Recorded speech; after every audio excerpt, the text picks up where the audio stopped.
আর্থিক জালিয়াতি প্রমাণিত হওয়ায় লালমনিরহাট রেলওয়ের বিভাগীয় প্রকৌশলী দপ্তরের 2 অফিস সহকারীকে 5 বছরের সাজা দেওয়া হয়েছে। বেতন গ্রেডের সর্বনিম্ন ধাপে অবনমিত করে রেলওয়ের পূর্বাঞ্চলে বদলি করা হয়েছে তাদের। একই কাজের 2 বার বিল তোলায় তাদের এই সাজা দেয় রেলওয়ে কর্তৃপক্ষ।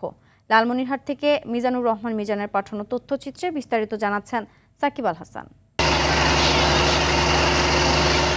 লালমনিরহাট স্টেশন থেকে আদিতমারি পর্যন্ত রেললাইনে প্রোটেকশন ওয়াল নির্মাণ কাজ পায় Messrs Rich Development and Heavy Engineering নামের একটি প্রতিষ্ঠান। কাজ শেষে 2024 সালের 10 জানুয়ারি 17,89,755 টাকা পরিশোধ করা হয় ঠিকাদার প্রতিষ্ঠানকে। কিন্তু পরবর্তীতে 2025 সালের 21 অক্টোবর ভিন্ন অর্থনৈতিক কোড ব্যবহার করে একই পরিমাণ অর্থ আবারও উত্তোলন করেন তারিকুল ইসলাম ও রইসুদ্দিন।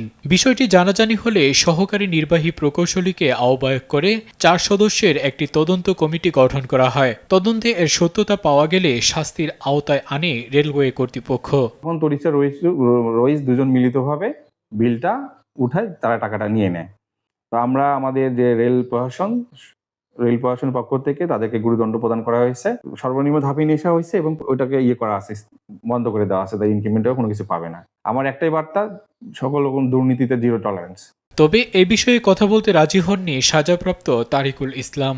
গুরুদণ্ড দিয়েছে ডিপার্টমেন্টের বিষয় ডিপার্টমেন্টে করতে, শুনে কথা বলতে চাচ্ছি না। শুধু তারিকুল ও রইসুদ্দিন নয়, রেলওয়েতে চলা সব ধরনের অনিয়ম ও দুর্নীতি দমনে যথাযথ ব্যবস্থা নেবে কর্তৃপক্ষ, এমনটাই প্রত্যাশা সবার। সাকিব আল হাসান, RTV।